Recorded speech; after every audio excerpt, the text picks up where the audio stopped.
Hello friends, latest ആയിട്ടൊരു notification വന്നിരിക്കുന്നത് railway requirement ബോർഡിൽ നിന്നാണ്. സോ ഈ നോട്ടിഫിക്കേഷൻ എന്ന് പറയുന്നത് അസിസ്റ്റൻറ്റ് ലോക്കോ പൈലറ്റ് ALP 2025 ആണ് വിളിച്ചിരിക്കുന്നത്.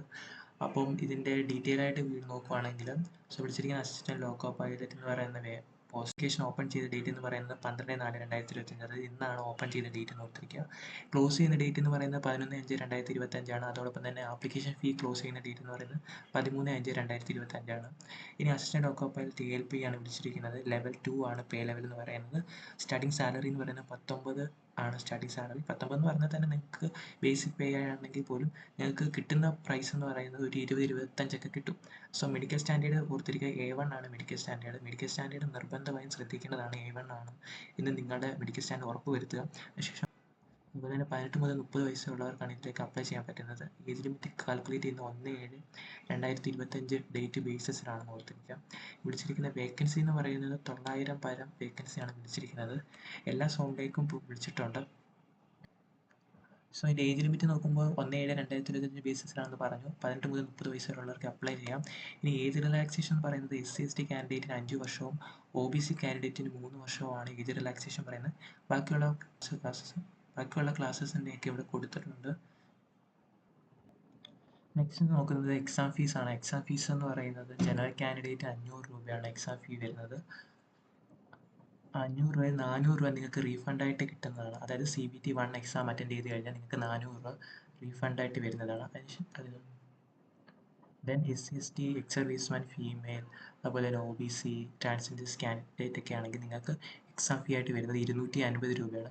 250 രൂപ നിങ്ങൾക്ക് എക്സാം അറ്റൻഡ് അതായത് CBT 1 എക്സാം അറ്റൻഡ് ചെയ്ത് കഴിഞ്ഞാൽ 250 രൂപ നിങ്ങൾക്ക് റീഫണ്ട് കിട്ടുന്നതാണ്. പിന്നെ ഓർത്തിരിക്കുക, CBT 1 മാത്രമേ റീഫണ്ട് ഉള്ളൂ എന്നും ജസ്റ്റ് ഒന്ന് ഓർത്തിരിക്കുക. ഇനി മെയിനായിട്ട് വരുന്നത് ഇതിൻ്റെ ക്വാളിഫിക്കേഷൻ ആണ്. ക്വാളിഫിക്കേഷൻ നോക്കാം. അസിസ്റ്റൻറ്റ് ലോക്കോ പൈലറ്റ് ആണ് വിളിച്ചിരിക്കുന്നത്. 19 സ്റ്റാർട്ടിംഗ് സാലറി. A1 ആണ് മെഡിക്കൽ സ്റ്റാൻഡേർഡ്.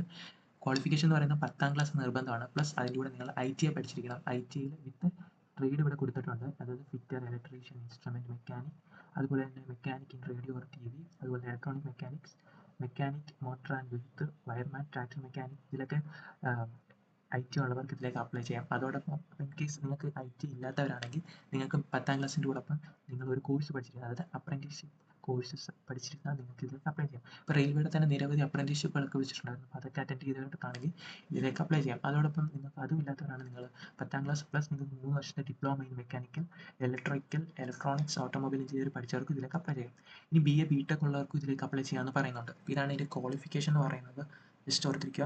ഇനി ഇതിൻ്റെ പോസ്റ്റ് വൈസ് അതായത് ഓരോ സോൺ വൈസസ് ഉള്ള വേക്കൻസി ഇവിടെ ലിസ്റ്റ് ചെയ്തിട്ടുണ്ട്. നമുക്ക് മെയിനായിട്ട് നോക്കുന്നത് കേരളത്തിലാണ്. കേരളത്തിൽ തിരുവനന്തപുരമാണ് ഉള്ള സോണ്, സദേൺ സോൺ എന്ന് പറയുന്നത്. ഈ സദേൺ സോണിൽ തിരുവനന്തപുരത്തേക്ക് വന്ന വേക്കൻസി എന്ന് പറയുന്നത് ജനറൽ കാൻഡിഡേറ്റ് 55, SCക്ക് 25, STക്ക് 15, OBC 32, EWC 21, അങ്ങനെ ടോട്ടൽ 148 വേക്കൻസിയാണ് കേരളത്തിൽ, അതായത് തിരുവനന്തപുരം സോണിൽ റിപ്പോർട്ട് ചെയ്തിരിക്കുന്നത്. അപ്പോൾ ഇത് നമുക്ക് മനസ്സിലാക്കാം ഓരോ വർഷവും റെയിൽവേ എക്സാം കണ്ടക്ട് ചെയ്യുന്നുണ്ട്. അപ്പോൾ അതിൻ്റെ അനുസരിച്ച് വേക്കൻസി കുറേയും കൂടുതൽ. സോ നെക്സ്റ്റ് നോക്കുന്ന റിക്രൂട്ട്മെൻറ്റ് പ്രോസസ്സ് എങ്ങനെയാണെന്ന് വെച്ചാൽ നിങ്ങൾക്ക് ആദ്യം ഒരു CBT 1 എക്സാം ഉണ്ടായിരിക്കും. അത് നെഗറ്റീവ് മാർക്കുള്ള എക്സാം ആണെന്ന് ഓർത്തിരിക്കുക. 1/3 മാർക്കാണ് നെഗറ്റീവ് മാർക്കായിട്ട് പോകുന്നത്. അതിൽ സെക്കൻഡ് സ്റ്റേജ് CBT 2ലും നെഗറ്റീവ് മാർക്കുണ്ട്. അതും സെയിം 1/3 ആണ്. അതിനുശേഷം നിങ്ങൾക്ക് CBAT ഉണ്ടായിരിക്കും. CBAT എക്സാം ഉണ്ടായിരിക്കും. പിന്നീട് ഡോക്യുമെൻറ്റ് വെരിഫിക്കേഷൻ, മെഡിക്കൽ എക്സാമിനേഷൻ ആണ് ഓർത്തിരിക്കുക. മെഡിക്കൽ എക്സാമിനേഷൻ ബേസിക് ആയിട്ട് വേണ്ടത് A1 ആണ്. ഓർത്തിരിക്കുക, മെഡിക്കൽ സ്റ്റാൻഡേർഡ് എന്ന് പറയുന്നത് A1 വേണം എന്ന് നിർബന്ധമാണ്.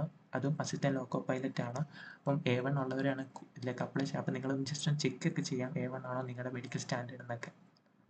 ഇനി ഇമ്പോർട്ടൻറ്റ് കാര്യം എന്ന് പറയുന്നത് SC/ST കാൻഡിഡേറ്റിന് ഇപ്പോൾ ഇൻ കേസ് നിങ്ങൾക്കിപ്പോൾ ദൂര സ്ഥലത്താണ് നിങ്ങൾക്ക് എക്സാം സെൻറ്റർ അലോട്ട് ചെയ്യുന്നതെങ്കിൽ നിങ്ങൾ ട്രെയിൻ ട്രാവൽ ചെയ്യേണ്ടതായിട്ട് വരും.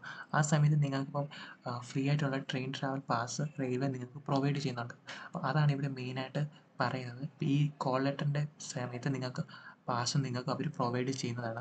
അപ്പം നിങ്ങൾ അപ്ലൈ ചെയ്യുന്ന ടൈമിൽ നിങ്ങളോട് അവർ ചോദിക്കും നിങ്ങൾക്ക് ട്രെയിൻ ട്രാവൽ പാസ് വേണോ, അതായത് നിങ്ങൾക്ക് റെയിൽവേയുടെ ഈ ഫെസിലിറ്റി നിങ്ങൾക്ക് പ്രൊവൈഡ് വേണോ വേണ്ടത്. അപ്പോൾ നിങ്ങൾ SC/ST കാൻഡിഡേറ്റിനുള്ള കാസ്റ്റ് സർട്ടിഫിക്കറ്റും ഈ PDF-ൻ്റെ ഏറ്റവും അവസാനം അനക്ഷർ 1 കിടപ്പുണ്ട്. ജസ്റ്റ് ഒന്ന് കാണിക്കാം. ഓക്കെ, ഇതാണ് അനക്ഷർ 1-ൽ SC/ST കാൻഡിഡേറ്റിനുള്ള കാസ്റ്റ് സർട്ടിഫിക്കറ്റ്. ഇപ്പോൾ എല്ലാ കാൻഡിഡേറ്റ് എല്ലാ കാറ്റഗറിയുടെയും കാസ്റ്റ് സർട്ടിഫിക്കറ്റ് താഴെ ഉണ്ട്.